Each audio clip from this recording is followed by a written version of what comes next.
Live it up, live it up, live it up, live it up,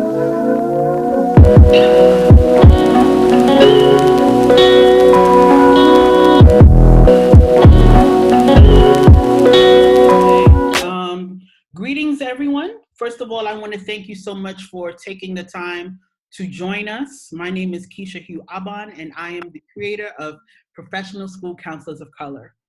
And I am a K through 12 school counselor here at an international school in China. Today, we're going to have a conversation that is going to cover currently what we're doing as school counselors to serve our school communities during the COVID-19 and what we need to do to prepare for the 2020-2021 school year. Now, let me say this. This is the disclaimer. All of us, or who are on the panel today, we are all international school counselors, but the information that's going to be shared today can be used anywhere. Okay, so this is not just certain things that just pertain to those of us who are abroad. And honestly, a lot of us who are overseas have been managing the COVID-19 and school closures a little bit longer than those who are in the States. So there's a lot of information that we can share, and we're in this together.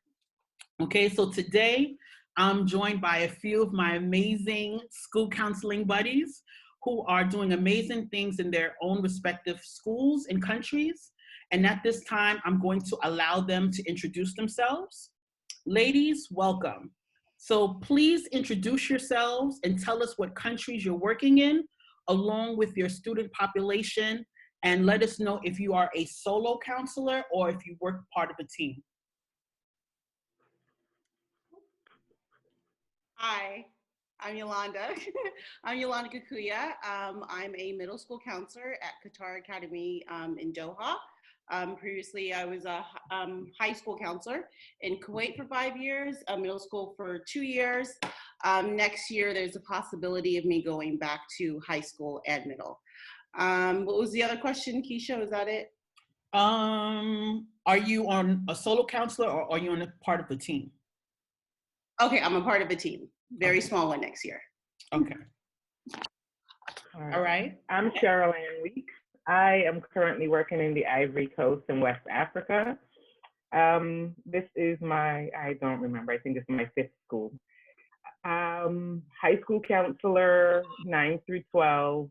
There's three of us, so it is an elementary counselor, there's a middle school counselor, and myself on the team. And it's a small school. Okay. And you said that you were on a team, right? Yes, Okay. there's three of us. So the middle school and high person is next door to me in our office. And we also have a elementary counselor as well. Awesome. Okay, next. Hey, Hi. hi. Oh, go ahead. Go ahead, Yvette. No, go ahead. Go ahead. Dr. T, go ahead. Hi, I'm Tennille Brown Rigg. I am a counselor at Xiamen International School in Xiamen, China. I am the elementary counselor. I have students pre-K to 5. There is a secondary counselor who's 6 to 12. And yeah, that's it. Okay. Yvette? Hi, I'm Yvette Cuenco. I'm in my first year in Abu Dhabi at GEMS American Academy. I'm the only middle school counselor, but I'm part of a team of 5. We have 2 counselors in the elementary. One of them is Latanya, who's here today.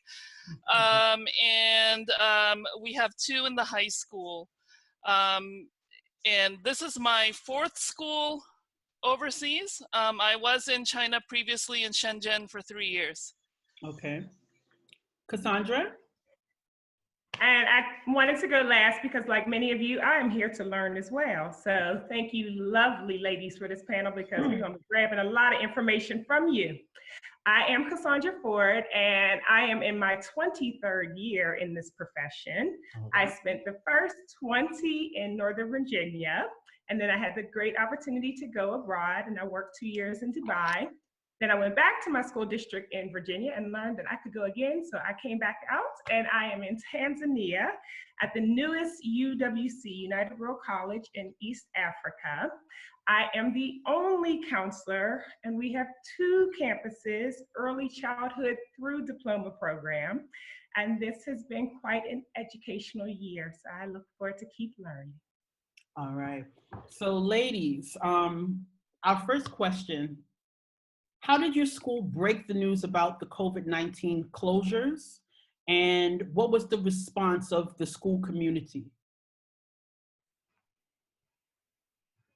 I'll go first. Okay, go ahead. So what happened was, what had happened was, we had March 13th, we had a day off because it was the anniversary of some bombing and the embassy closed. And whenever the embassy closes, because we're an embassy school, we were closed as well. So we went away on Friday, no big deal, and got an email on Sunday saying that school would be closed for COVID. Okay. So we came back to campus on Monday, the teachers, but the kids never came back after that Thursday. And it was so abrupt because just nobody knew what was happening. And we just got an email on Sunday. The kids got an email on Sunday saying there will be no school and we'll be out of school for 30 days. That was the initial conversation. So that Monday we had staff meetings with the staff about how to do online learning because we had not really talked about that before. Okay. Some of the teachers had been using Google Classroom, so it was not as hard in upper school, but the elementary staff, you know, it was a big shock and a big transition for them. Okay. Now, I know for my school, we had just returned in January from our Christmas break, and towards the end, the last week of January, we had Chinese New Year holiday. And in the middle of the holiday, our director sent us an email stating that school will be closed until February 6th or the 9th. And he thought, because he had been in China for over 20 years working at the school, he'd seen the Tianjin explosion. He had seen SARS. He had seen so many different things happening within the country since the time he's been, you know, head of school. And so he didn't think it was going to be as serious as it was. And as he sent the emails, we were like, okay, we felt a little relieved, but we began to see like, no, this thing is really serious. And so we would get emails every now and then saying, okay, we're hoping to start school in 2 weeks. And it got pushed from February to March up until April. Now, we unofficially, 9th grade, started school on, I believe, April, the 3rd week of April.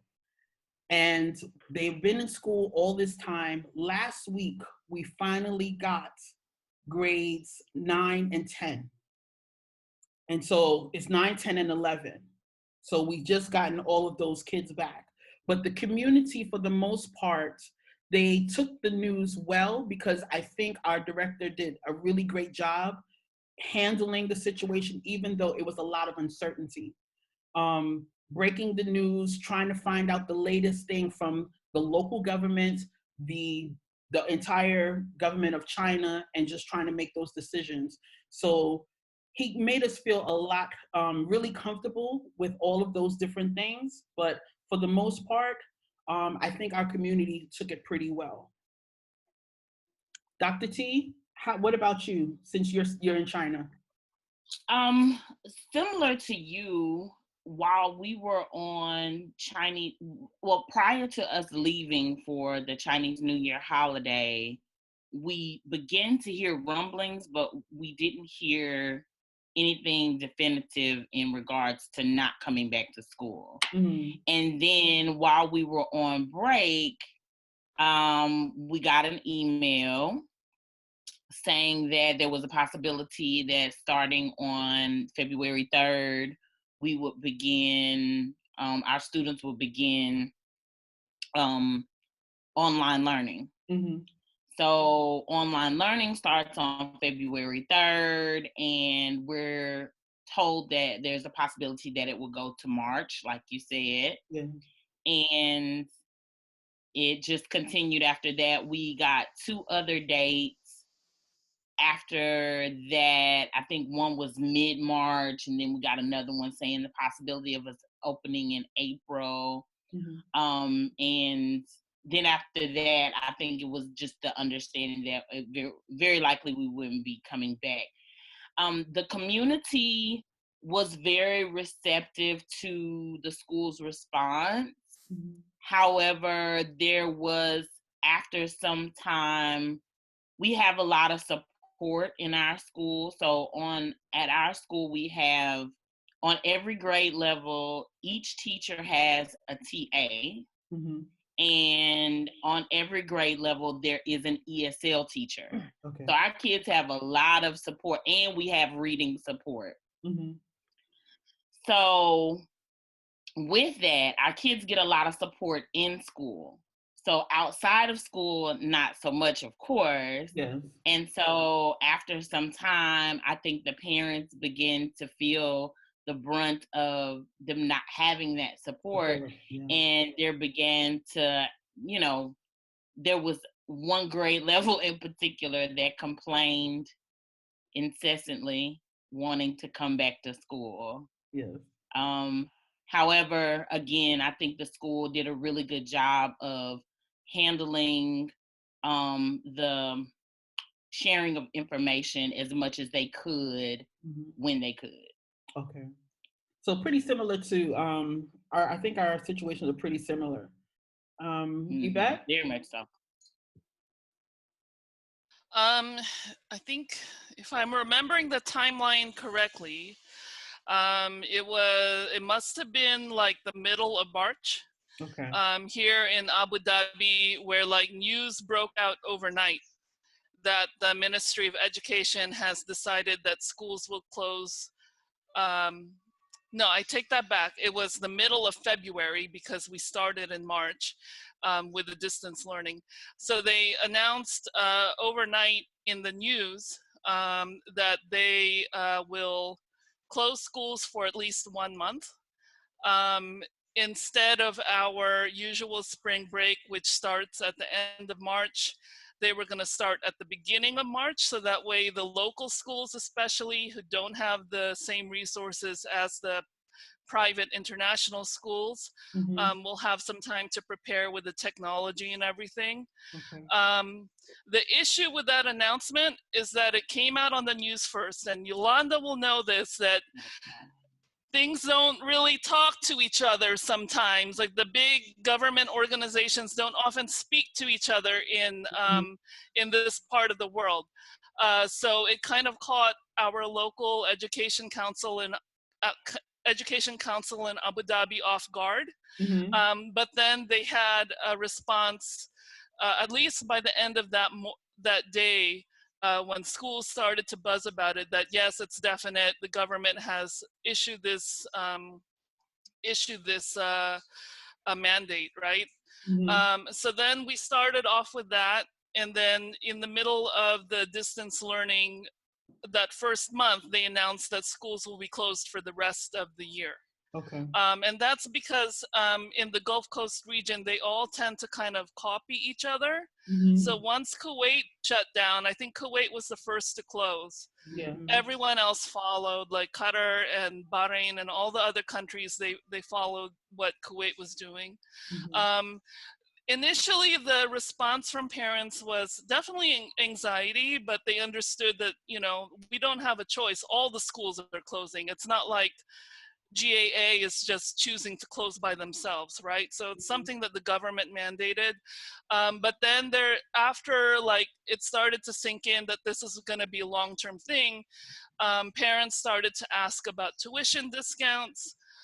Some schools, unfortunately, did discount the tuition, but at the cost of paying their teachers. And so GEMS, fortunately, was very adamant that they were not going to cut teacher salaries and that they were only offering tuition discounts to parents that really needed the financial support. So they sort of started their own financial aid program to support those parents that needed the help.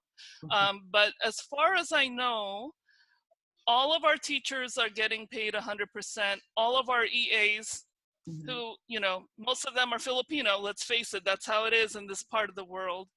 And I think in China as well, when I was there, they're getting paid 100%.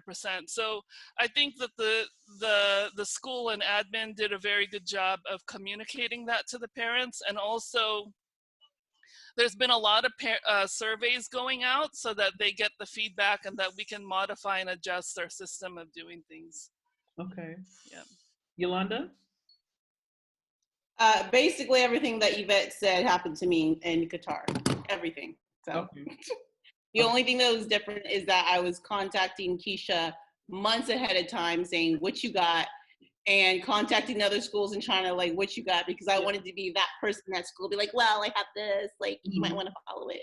So, yeah, I wanted to be like, well, actually, China already did this. So, so yeah, everything that Yvette said happened in Qatar. Yeah, I keep close. I'm still very much in touch with my school in Shenzhen, so I was like following them really closely, and then I shared that info out to our staff here at GEMS. Okay. Cassandra? All right, so my situation is interesting because my school is part of an international network. So we have 18 schools all around the world, and students go to the United World College from various parts of the world those last 2 years of the diploma program. But some of the schools like mine also have EC through MYP program already established. My school is celebrating its 50th birthday this year. So we have a lot of people who live here, but we also have kids from everywhere. So we're getting buzz from all over the place that something's going down. We need to start thinking about things. But if you know anything about Moshi, Tanzania, you know, life is very slow here. I literally just discovered we don't have a street light in this whole city. So things are not big and amazing in that way. So as you're hearing the buzz, people are not pressed, but we know we got to do something. And it's almost 2 weeks before our spring break. So we are getting our D2 students ready because we're once again hearing from the other UWCs that they've done their graduation early. So we need to be thinking about it. So literally on March 17th, I had a session with all my D2s. We're like, okay, guys, we're gonna have to figure something out. We're gonna have to get something done and get a plan. So I have them groups, we're getting it all together. That night, I'm on a call with other UWC counselors talking about everything. Somebody comes to my office, they got the first case of COVID-19 in Arusha, school shut down for 30 days. Okay, so it then became the craziness because we have residential students, so they have to go somewhere. But planes are starting to be no longer an option, and where time is not on our side, and parents aren't able to get here quickly. So we literally had a slow close. But the government, when they say you're not doing it, you can't do it. So we had to literally act like school was not going on, even though we had kids who couldn't go home. So it was this whole game of how we're gonna make this happen. So next thing you know, we at least get most of the kids home, but now we've got kids who are trying to travel and they're literally getting stopped in their tracks and having to come back. So spring break happened. We decided to go along with spring break, unlike what we've heard at some of the other schools where they ended up not having spring break so they could just keep the process going. So then those kids had to go somewhere. So we luckily have a lot of families, because we do have a local community, who took in some of those kids. But then spring break ended and it became a matter of, you've had these kids for 2.5 weeks. It's not fair for you to keep them. So bring them back on campus. And then we got word that that 30-day closure has now been extended indefinitely. And no conversation about what might happen, but just as quickly as they close, we know they could open as well. So that's once again why I'm on this call. We're gonna keep it going. Okay, so I'm watching the time. I want to make sure that we stick with our timeline. So this question that I'm going to ask you, if you can just kind of summarize it as quickly as you can so we can get through the other questions. So I want to revisit the moment that you received that crucial piece of information, that email or phone call or whatever it was from your head of school or principal. Now, you've just heard it. What was the most important thing you felt that you needed to implement immediately following? So we're going to start with Yolanda.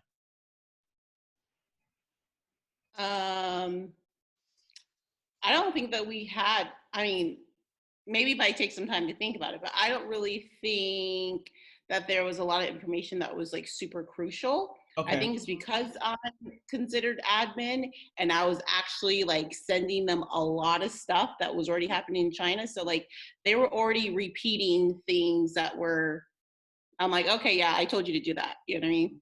I am that person. So I'm like, so, you know what I mean? So I don't think that there was anything that was crucial because I was already in the loop. I mean, principals were already kind of like telling me. So I'll let that go to somebody else. Okay, let me clarify. I mean more so to your student population. What was the most important thing that you felt that you needed to get out to your students and your parents? Oh, that the counselor still works, even though I'm not in the, thank you for the head nods. Yeah, the counselors still work, even though I'm not in the office. Yes. I still have Zoom until it got, you know, dismissed. And I'm like, I still have like meetings. We can still do like groups. I'm like, your kid can still reach out to me. I am still available. Okay. Dr. T? Same here was my availability and just support. Not just for my parents and kids, though, for my teachers, because I had some teachers that, of course, we were all having a difficult time because people were getting stuck in different places. Yes. It was a lot of chaos. So I think the biggest thing was to the community in general, the support is still there. Like, I may not be able to physically come and speak with you, but I am available. Here's how to contact me. Okay. Cheryl Ann? I think that's the same. We started out sending out emails, and we have continued sending a parent email every week as a counseling department. So the middle school counselor and I, we get together and say, okay, here's what we've seen. We'll send this article, or we'll send this breathing exercise, or we'll send information, and we do that every single week. It goes out we have what we call an ICSA flash that goes out to parents every Friday, and that includes everything. So there's a counselor's corner, there's a nurse's corner, there's stuff from the library, there's stuff in terms of what they're doing in terms of online learning. So we've continued to do that every week. And that was the most important part, was that students know, even though they can't run into my office or they don't see me in the hallway, we can still call. We're using Zoom, we use Google Hangouts because we have Gmail, and parents can also still contact us. Okay. Yvette? Same as everyone else. You know, we let kids know and parents know right away that we're still working, that we're still available. We let them know our hours, that we will be online. Right now it's Ramadan, so it's from 9:30 to 2:30. The kids we use Gmail as well, so they know that we're on Google Hangouts, available for them to just message us, kind of like, you know, dropping into our virtual office. So they can do that at any time. In terms of the middle school counselor role, I'm always checking like the wellness feedbacks that we send out every week to the students. So if students are responding like they're feeling 1 or 2, I'm reaching out to those kids and making appointments with them. I'm also keeping track, along with the assistant principal and learning support, of the distance learning tracker. So if students are like missing tons of assignments, we're reaching out to those students as well. And we're still doing advisory. So I'm helping the grade level leaders run advisory through the virtual, you know, online stuff. Okay. Cassandra? Yeah, very similar. My big thing was, what does communication need to look like? Because once again, my kids dispersed across the world, but those who stayed here in Tanzania, some of them go back to places where they don't have internet consistent. I work in a school where I don't have internet consistently. We just had a meeting on Friday and the power went out in the middle of a parent meeting. So things happen. But my biggest piece was, how do I keep reinforcing the message of resiliency? How do I keep putting things out there to keep them connected, to know that we're here? So I created this document where I've just been updating new resources, new materials, and learning my tech skills as I got to figure it out. But just so they know what's available, even when it seems like there's nothing. Some of the things that I did immediately was to, I made some webinars for parents on how to, one, talk to their children about what is happening. For the older grades, I sent like newsletters or emails. For the younger grades, I did like little videos. I was also able to create some other pre-recorded videos on time management, how parents would be able to work with their children because they were coming from a structured school environment and now they were going to be at home. And so what are they going to do with all of that time? How much time should they spend on the computer? What should they do throughout the day as far as movement is concerned and things of that nature? Because what we were seeing was kids who would, yes, we were doing online learning, but they would stay up all night long and get up really, really late in the morning to do their stuff, their work. And then what we're dealing with now, presently, that school has been reopened, is you have a bunch of students who maybe academically at school, they were performing extremely well, turning in their stuff, but online learning for them was a disaster. And so now we're trying to have to play catch up with those particular students who are way behind. And so, you know, just talking about time management and things of that nature, that was really, really crucial. The other thing that I did was throughout the time period was make surveys for the kids. How are you doing with your online learning? What's going on with you now? And that was really, really great because the kids got to tell me what it was that they were doing or if they weren't doing okay. And most of them were really suffering because one, the lack of socialization, it was killing them. And so that was one of, I think that was really, really crucial. So moving on again with the time, I want to talk about the school year. For some is already done in the States, and for others, it's beginning to wind down. Our last day of school for us is June 5th. So we're about to get to summer break. What are some of the things that we as school counselors need to be working on over the course of the summer so when school begins in the fall, we are ready to provide services to our school population, which includes our students, our families, and our staff members? What are some of the things that you're thinking about in this regard? Anybody who wants to go first? Okay, Dr. T? I was gonna say, just again, being open to different forms of delivery of guidance, of lessons, of information, simply because we have no idea. I know at this point, we got an email the other day. They were considering opening school maybe in a couple of days, and something happened, and they were like, well, no, we're not gonna open. At this point, we don't even know if we're going to open physically in August. So even though I'm not coming back, there is a new counselor who will be coming in because I was planning to leave anyway. Yes.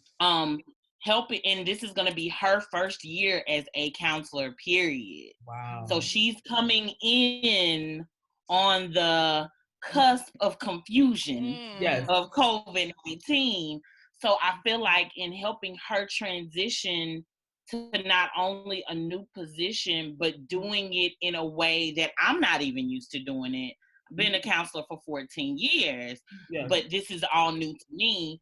It's just helping her and myself gather ways of different delivery, finding more resources, gathering resources, and helping her as well with the delivery and the language and cultural differences that she's going to, like, it's a lot of pieces to the puzzle. And right now I'm just trying to figure out where to put what. So I think that's going to be a huge part of it, is just being open to different types of delivery. Okay. Okay. Sherilyn, what do you think? I think we have a really small school, so that helps. I think most of our classes are about 35 to 45 kids in the entire class. So senior class this year was 20. This current grade 11 is 34. So that helps in that our school is really small. But I think what I have seen in terms of issues that has come up is that you have some students who were doing really well in school, but the stress of being at home, the stress of the uncertainty has really affected a lot of those students. So I am getting emails from teachers about students that I didn't even know existed, to be honest, in 9th and 10th grade, because I never had any interactions with them because it's my first year. And so I think what we're going to see is a lot more students coming into the office if we return on campus in August. And our board is determined to bring us back to campus. So for instance, they haven't even canceled school for the year yet. We have 3 weeks left, and they're still talking about bringing kids back on May 25th for 2 weeks. I don't know why. I think part of it is that they want to try out the system so that if we cannot return in August, they already know what it looks like. I think we're just going to see more students in the counseling office. We're going to see more students who just don't know how to handle being back at school. We're going to see students who are happy to be there, but their system of managing stress has been impacted.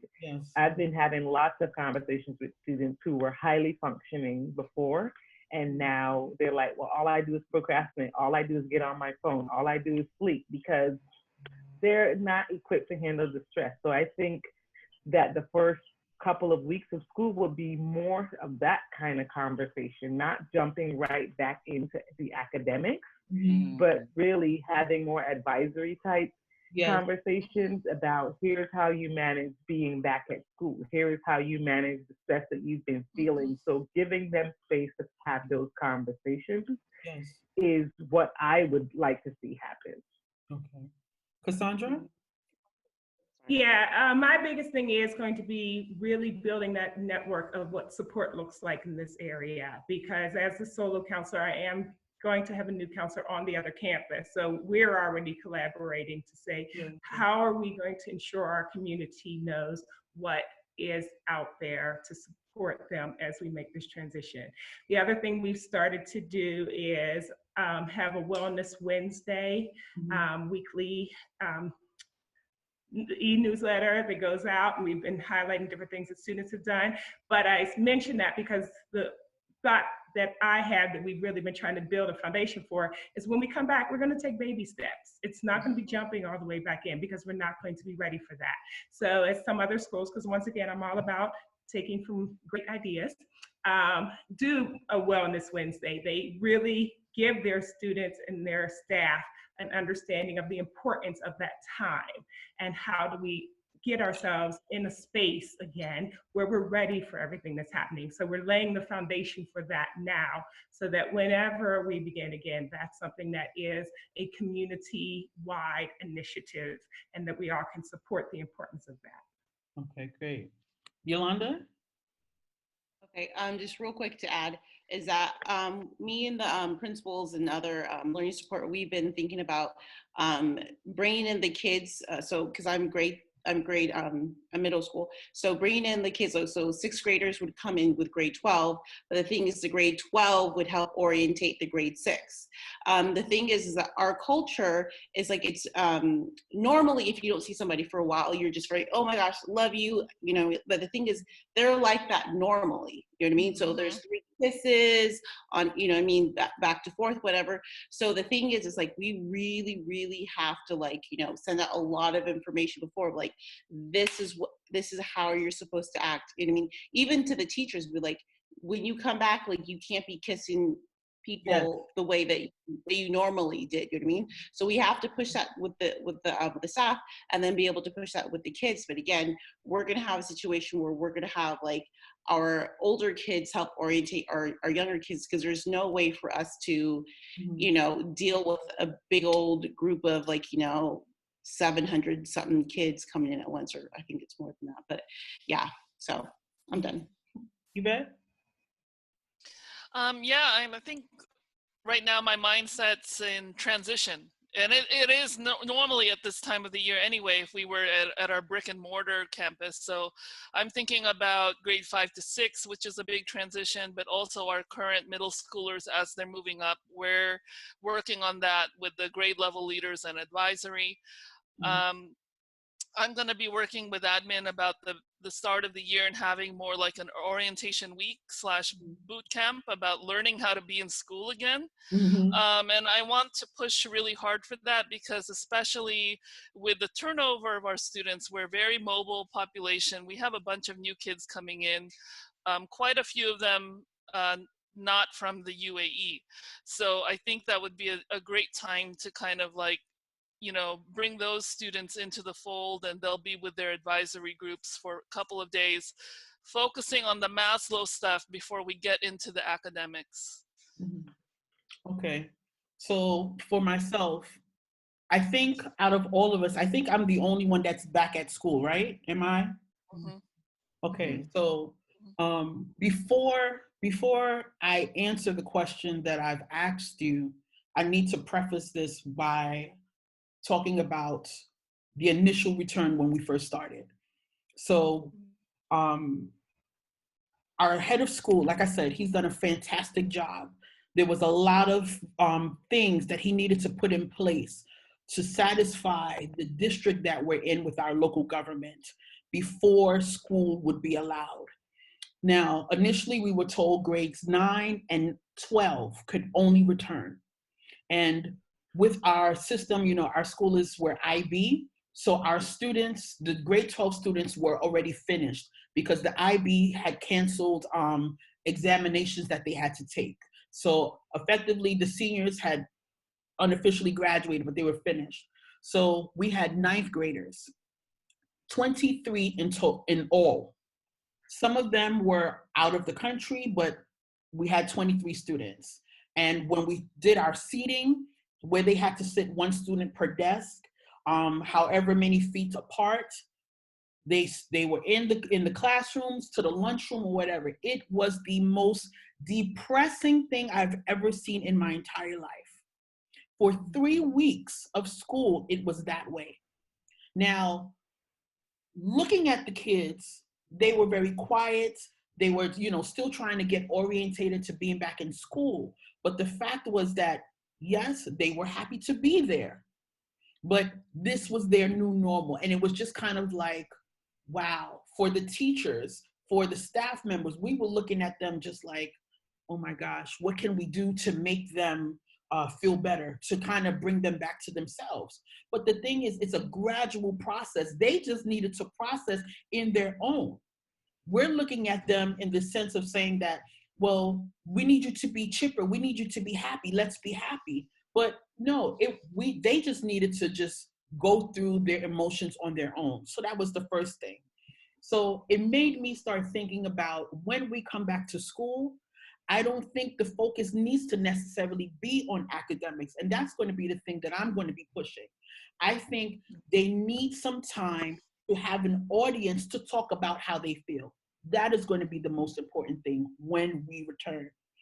The other thing was, now we have, we've been given permission after 3 weeks of school to bring in grade 10 and 11. So for last week, we had 9, 10, and 11 in the building. And it was a bit better. You started to hear the noises in the hallways, kids laughing and stuff. But the thing is, you have a lot of kids who are angry, who are having all of these emotions. And again, there is no place for them to do this, to talk about their feelings, because right now, the schools are like, okay, we need to start. We don't want parents pulling children out. So let's get back to the academics. And so I'm just trying to keep this in mind and just write all of these things down. So when we return, when I'm doing stuff over the summer, my planning, I know how I'm going to come in and what I'm going to do. So for me, that is the most important thing at this moment. Now, Monday, when we return to school, we're having grades 3 to 11. So now that's going to be interesting because for the little ones, what do you do when you start teaching about the distance, the social distancing, why you can't put your desk together, why are we sitting so far apart in the lunchroom? All of these things has to come in, and so we're teaching these lessons. So I'm prepared to do all of those things plus the transition from grade 5 to grade 6 to middle school. You know what I mean? So it's like everything is being thrown at us so quickly, and we're not being able to address the most important concerns as far as the social emotional health of the kids. You know, so for me, when I return in the fall, that is going to be at the forefront for me. Okay, so yes, somebody had a question. Go ahead. I'm gonna add something. Something that we talked about before we got to the webinar is Yes. that I wanted to reach out to some school counselors who were in Venezuela, Yes. who have already had a shutdown like years ago, and they've been on shutdowns before, and some people who are school counselors in Palestine. I wasn't able to reach them, but I did reach some of the teachers who were at some of these schools. And they said that the main thing that they did when it came to like lessons when they came back and also when they were off was prolonged stressful lessons in prolonged stress. You know what I mean? So yeah, so that was like the main thing, like resilience and lessons in prolonged stress. So that was like the main thing that they did. So just wanted to put that in there. Okay. I wanted to say this as well too. As we began to prepare for this webinar, I started looking up traumatic experiences that children faced during the school year. And for those of you who are in the States, one of the things that I would recommend looking into is what happened during Hurricane Katrina and those students who were displaced and ended up going all over different places from Texas to Georgia to wherever they might have gone to. A lot of these kids, what I realized with the Hurricane Katrina situation, some of these kids were out of school for weeks, months, and possibly even years, a year or two before they got settled. And they missed so much. You know, so if you're looking for, there's this really great book that I hope I can find it, that I'm reading right now, where there was a study done over a 7-year period with those children. And the information is it's amazing. It's called Children of Katrina, and it's by Alice Forthgill and Lori Peck, or Peak. I can't really see, my glasses is at work, sorry. But I'll put that in the comments section for you. Check it out, because there's a lot of things that we can learn from situations like that. Although this may be, you know, what our students may exhibit may be a little bit different from Katrina or Venezuela or any other place, but it's still information that we can go off on. I think it would be, you know, helpful. Does anybody have anything else that they want to say while I'm looking for my next question?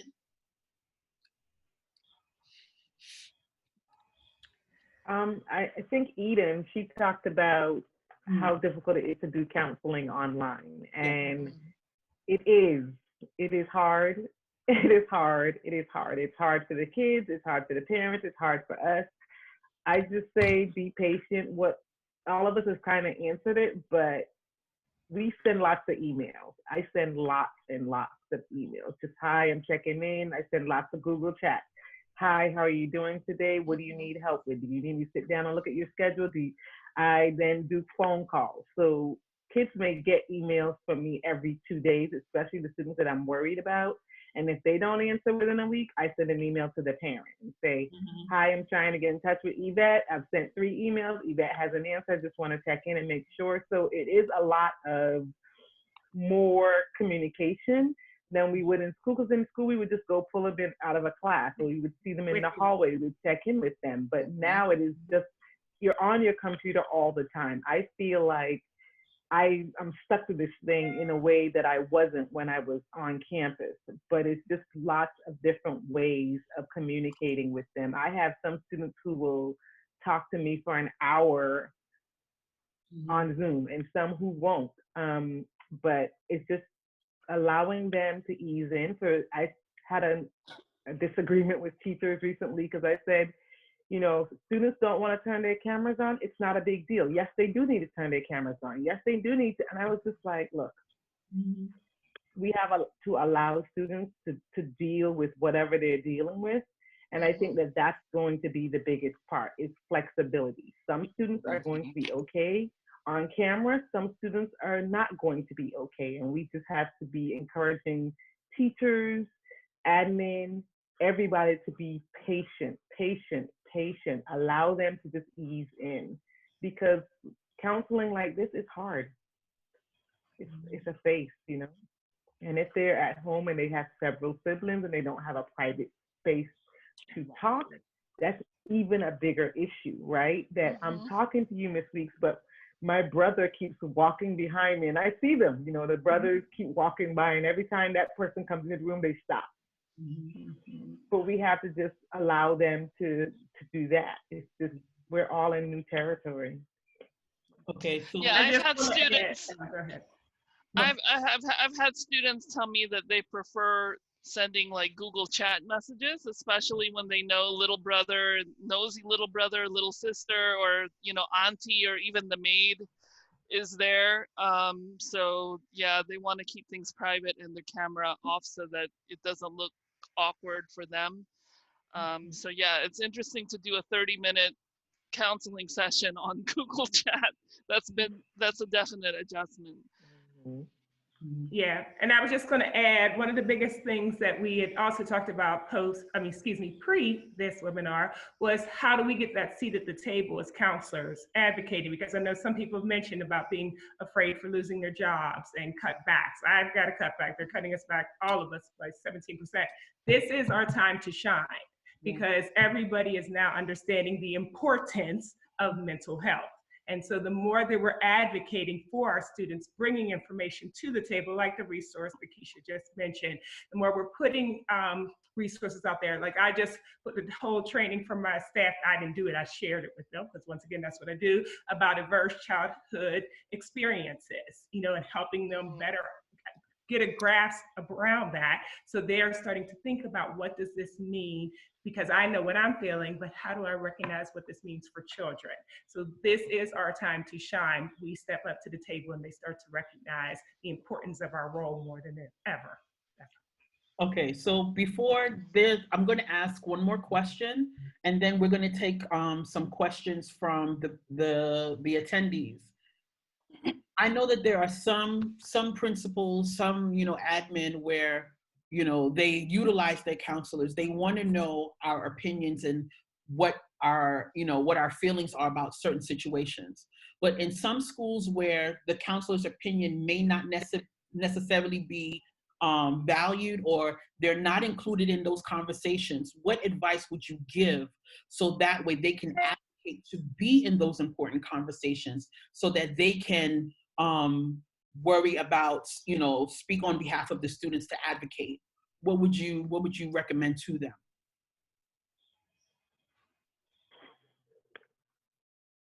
The first is what we definitely have learned through ASCA and other data.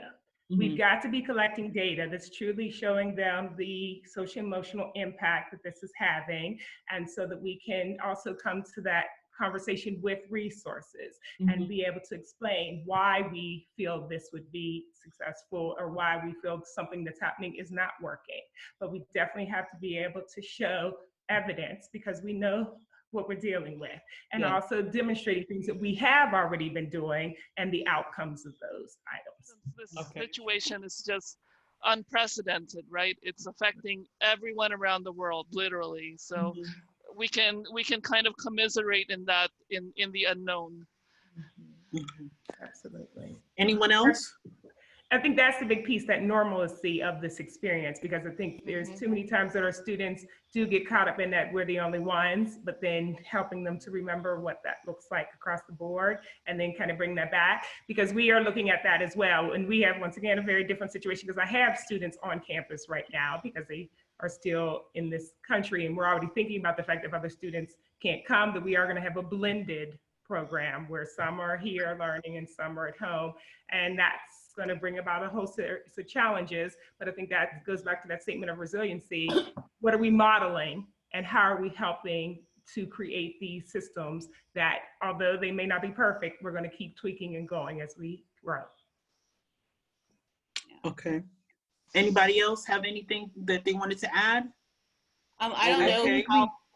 I don't know how appropriate it is to do this, but so we're a part of, so you know how we're all a part of ASCA, but overseas we have something called ISCA, International School Counselor Association.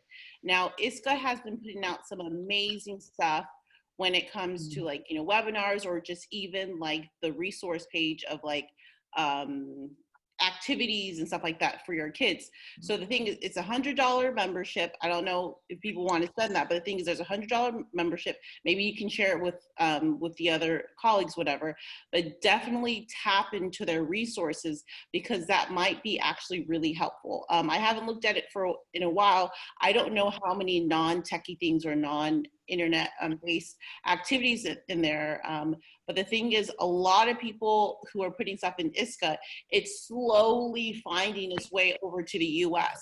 So if you want to be on top of that, maybe share a membership with a couple of people and just get into that database, because I think it's super helpful. Yes.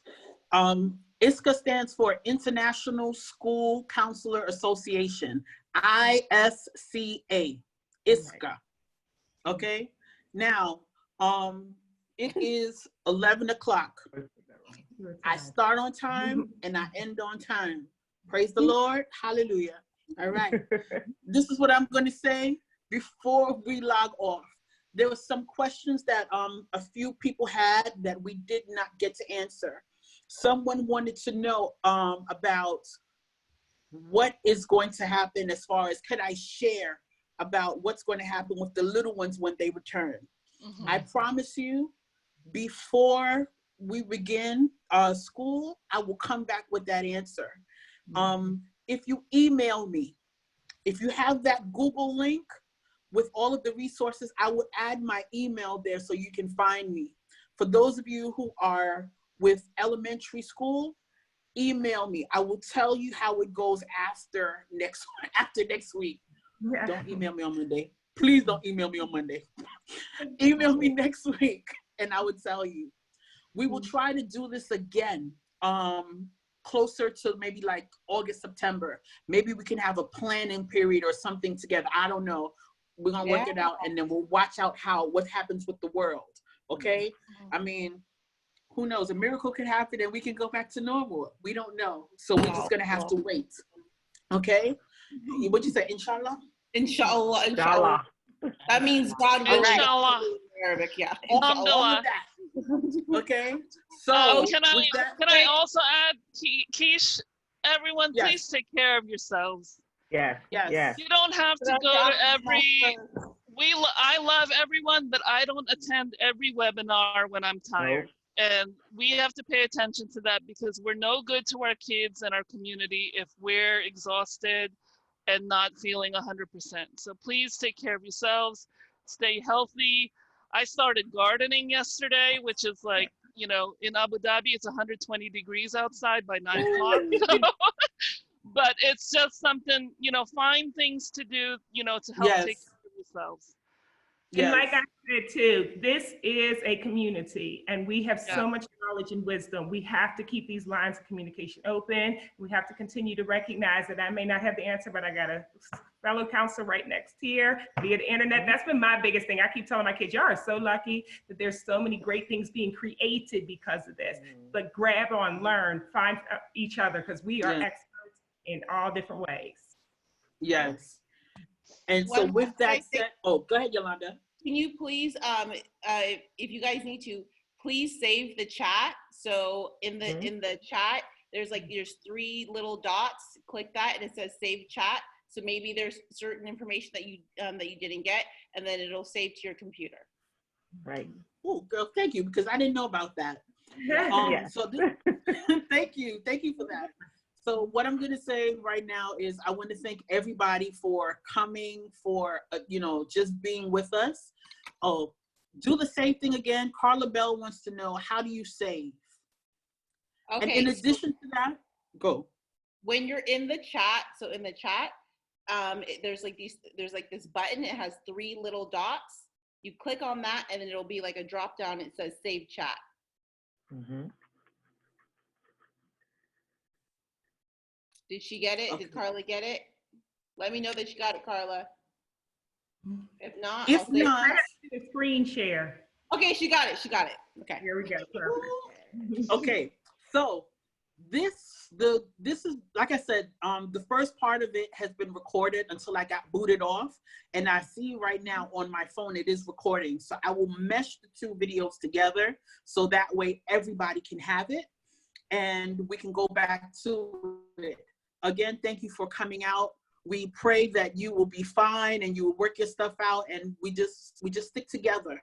As long as we're together, we have our ASCA, we have our ISCA, and we have our resources.